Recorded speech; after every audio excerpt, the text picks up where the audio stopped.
show has been brought to you by One Taste of Main Street Cake Shop, baked from scratch, custom-made cakes and cupcakes, and you'll be hooked. Every cake is made to order with only the finest and freshest ingredients. This is no ordinary bakery. Cakes are never pre-made.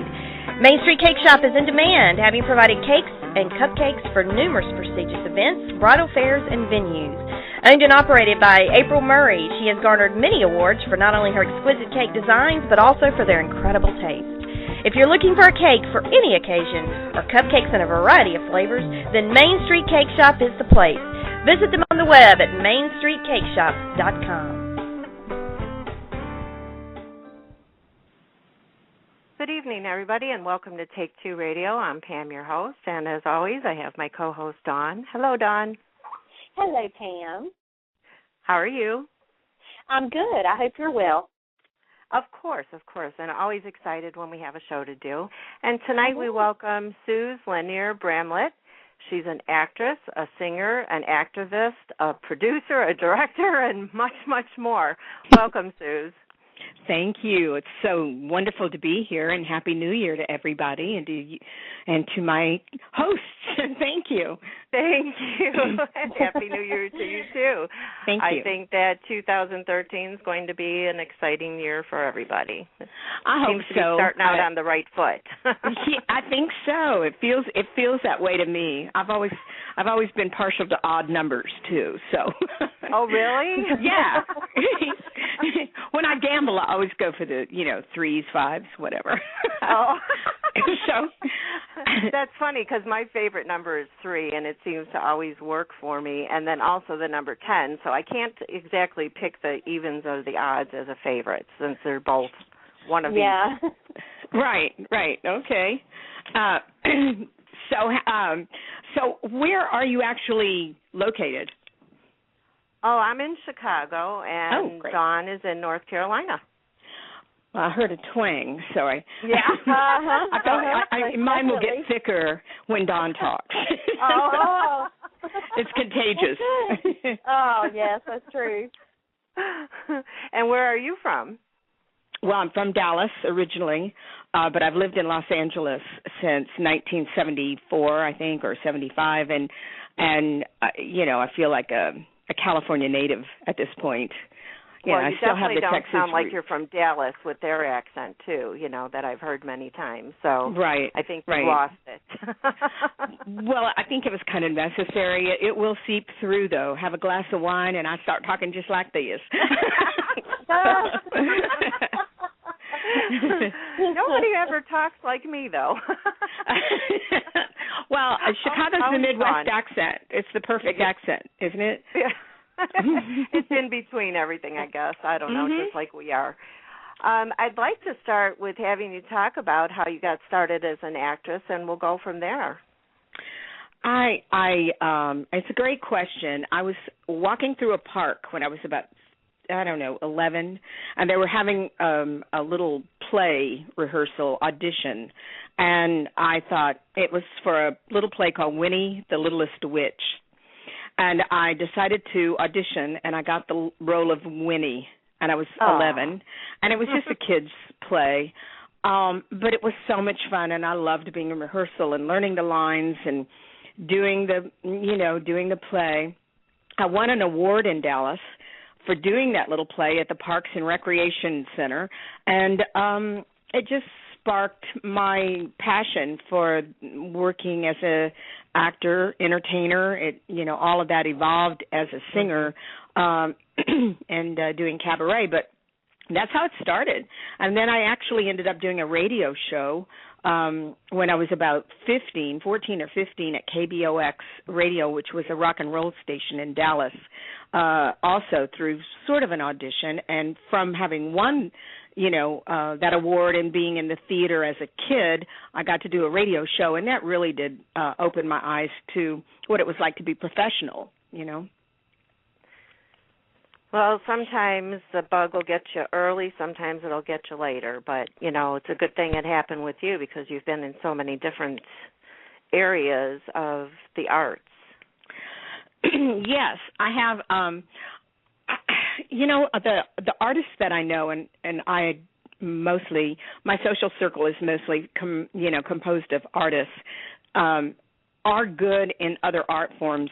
Generally speaking, they don't just do one art form. A lot of them like to draw, photography, or different, it overlaps quite a bit into other forms. So, dress design or whatever. I think some people are just more right-brained. Their right brain is more developed. Right. Now, yeah, I'm kind of in the middle. How about you, Dawn? yeah, somewhere, I'm left-handed, so what do they say? We're the only ones in our right mind? Oh. That's all I'm going to say about that. But Suze, I wanted to talk to you a little bit about the movie. As many people know, you are best known for starring in the original horror classic, The Hills Have Eyes.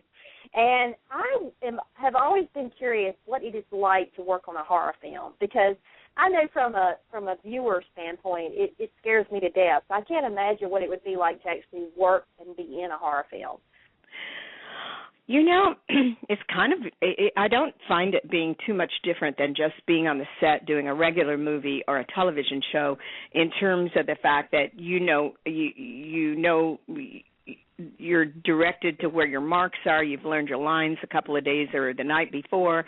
You've rehearsed the scene, and you call action, and it is a technical art form of being in the moment and committing to the character.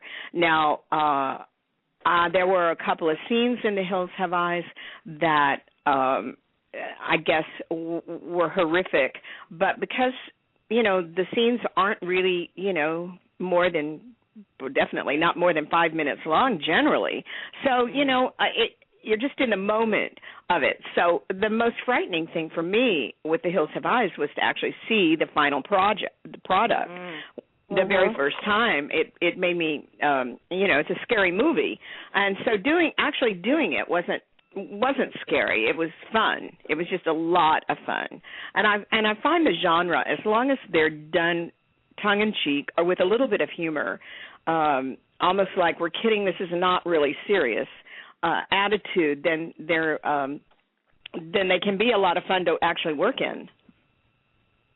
Yeah, I just, I've often been curious about that, and it's interesting that you would say it was fun. But I guess when you're actually creating the scene, you're being directed, and so it's really hard. You get in the moment in one way, but in another respect, you kind of know, hey, this is just acting. So, unlike the viewer who sees it as being something far more than that. Exactly. And watch through our fingers. Yeah, exactly. I mean, I will see other horror movies, and because I've been on the set so many times, sometimes if it's really scary, I'll just sit there and not really think about that part, but analyze how the scene was shot and analyze it from a technical point of view. But I get scared in films, too. I mean, there's certain films that have just horrified me beyond, they're awful. And I don't like horror movies that are slasher movies or torture movies, that kind of thing. And there's not some humor like, we're kidding, this is not really real attitude. I think those I really don't consider those art, and I don't think they're in good taste, and I really wouldn't act in one. You don't know what the film is that you're doing until after it's over. You don't know what the final product is going to look like. I just always hope when I'm doing something, a film, that I'm going to be proud of the project in its entirety and not be embarrassed about the way it turns out, or that it would have a bad influence on society or an individual. That's my biggest fear about the genre, is that some of the directors are trying to top each other and going too far with the reality of what that is, and then it might affect a society in some way. I also have a fear of being tagged just a horror. I try not to do too many of them because I don't want to be just a horror known in that genre. My strongest genre has always been comedy. And that's what I love. Me too. I mean, my cabaret show is I have a cabaret show in town called Swamp-Caberet, and it's filled with Southern humor and female humor and, humor about life. And to me, that's extremely important, is to keep a sense of humor about everything. Exactly. Yeah, you're no stranger to comedy, that's for sure. You know, having been in, you know, Welcome Back, Kotter, and also many people may not realize this, but you were the one who originated the role of Chrissy in Three's Company. And correct. So talk a little bit about, you know, how those sitcoms came to be for you, and what that was like working on them. You know, a lot of people get jobs because of who you know. Both of those jobs that I got were really from the regular just go to the audition and get the job process. My agent sent me into I did Welcome Back, Kotter first, and I auditioned for Jimmy Comack. I was cast as John Travolta's girlfriend, Bambi, a sweat hog, and this was the first season of Welcome Back, Kotter, and it was so much fun. The guys were fun. John Travolta was wonderful. Ron Polillo, we lost Ron Polillo and Bobby Hedges this last year in 2012. And but they were just fabulous. We had a great time, and they asked me to come back. I did a couple of shows, and then Jimmy did ask me if I wanted to, would I consider being a regular. But I had just been cast as in Night of the Iguana at the Amundsen Theater, and I knew I was going to star opposite Richard Chamberlain, and I knew I was going to get to work with Tennessee Williams, which was my dream. I came to L.A. via New York, and I've always been. I love the theater, and I love doing theater. And so I was not going to pass up that opportunity to do a sitcom, and maybe it was the wrong choice. A lot of people say, you know, you can't look back, but it was a choice I made at the time. I was young, and I really, really always wanted to do good projects and art.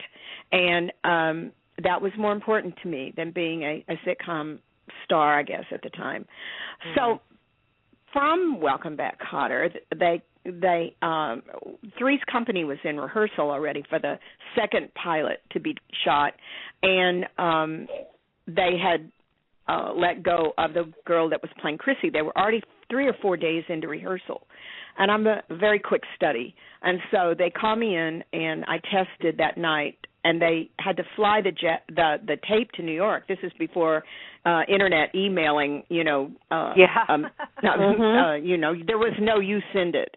And so they flew the tape to New York, and they called me like at 8 o'clock in the morning, and I'd gotten the role. So I showed up on the set, sort of a stranger. I screen tested with John Travolta and Joyce DeWitt. And they called me the next morning and told me I'd gotten the role, get dressed, get over to the set. And it was very quick. I only had like 2 days of rehearsal, and then we shot the pilot. And Chrissy had the lead on that pilot. So I had more, you know, a big role on that pilot. And so I learned the lines very quickly and shot the pilot. And for many political reasons, my agent had, because I was a replacement almost before the tape date, my agent had negotiated quite a bit of money for the series if it was to go. And I don't know, for whatever reason, the network decided to get someone cheaper, so they did. And I mean, and maybe they liked her more. I don't know. I mean, I you know, I'm not behind those closed doors, but for those decisions. But I know they didn't want to pay the money that my agent had negotiated for the role. Yeah, and we know things like that happen in the industry. I mean, you hear about it all the time via the, you know, the reporters, the journalists, and TV and the internet and everywhere else. You know, you can hear about all that stuff. So, and you